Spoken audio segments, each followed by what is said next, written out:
Hey everybody, it's Eric coming at you with another update. Sorry it has been quite some time, but not much has gone on. Still in the pre-op phase, and today I just had my round of pre-op testing and consultations. So I want to go through all that with you real quick. So the way that my surgery center does it is that your pulmonologist, your physical therapist, your dietitian, and who else? Oh, psychiatrist are all done on the same day. You don't have to have it done that way. It's just way more convenient to do it that way. So that's what I did. So I'll start off my day. I started off with the dietitian. Super, super awesome. I learned a lot. I never knew how to read a label correctly, and now I do. A food label, that is. And, I learned a lot about what to expect pre op and a little bit what to do post op. I'll be meeting with the dietitian again, through the process. It is now a requirement that I meet with her a month after surgery. So that's exciting.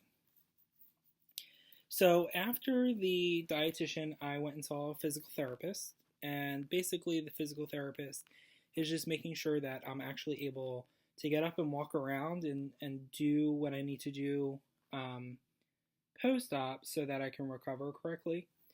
So basically, it was a really short appointment. It consisted of me talking to him about my exercise habits, and then taking my resting heart rate, my blood pressure, and then getting up and walking around for 6 minutes, and then taking my blood pressure again and heart rate. So I do have a little bit of a high resting heart rate, but my blood pressure is fine, and my active heart rate wasn't too far off from my resting heart rate. So that's a good thing. But he said that when I had had the surgery and I start losing the weight, my resting heart rate should come down. And when I start exercising more, that will also help. So, so that's a good thing.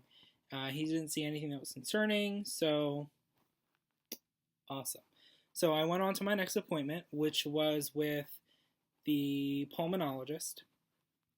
And basically, she just wanted to make sure that I'm breathing okay, and that everything looked good. So I had to breathe into this machine like 7,000 times, and I always thought I breathed fine until I actually was put on the spot and had to breathe into this machine and breathe hard. It took a couple tries, but I finally got it done, and my lungs are fine, which is good.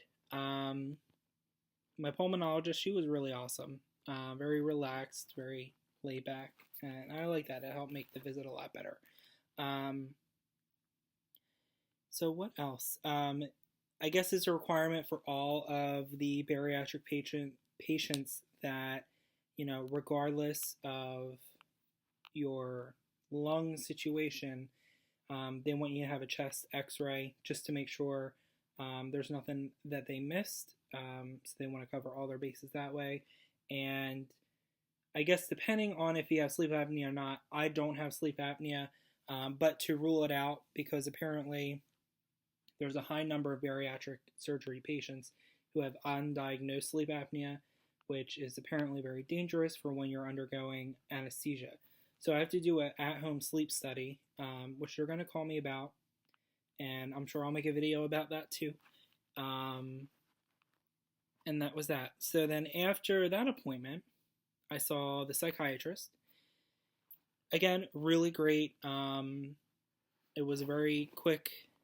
I've had therapy sessions before, and this was very quick, which was nice. She asked a lot about, my family history, if I have emotional eating, binge eating, blah, blah, blah, blah, blah. It was very straightforward. That's the one thing that I will say, from what I've heard a lot of people say on YouTube, that's the one step that you really shouldn't fuck around with. if you don't own up to being a binge eater or an emotional eater or, this or that, or you're addicted to food, and you don't own up to that and, get it taken care of ahead of time, uh, from what I understand, it really, really messes you up post-op. So, luckily, I don't suffer from those things. I'm just, fat.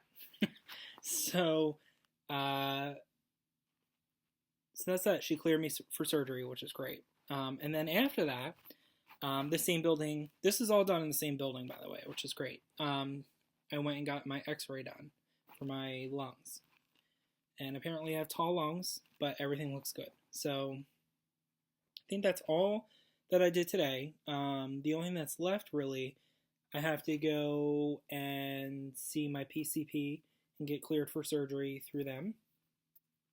And then I have a couple more, maybe one or two nutrition visits, and then they should submit to insurance, which is exciting. So that's that. That's all. Sorry for the lack of attire. I'm just really tired, and I'm in bed, and I kind of want to fall asleep. And it's only 5:20 something, so that's just perfect. Anyway, like I said, I'm sure I'll have more updates, especially with the sleep study. I don't think I've seen many people talk about sleep studies, so that's something I'm definitely going to want to document so that there's people out there who can see what that's about. So yeah, if anyone has any questions or comments, feel free to leave them below. And as always, I thank you guys for watching. Have a good night.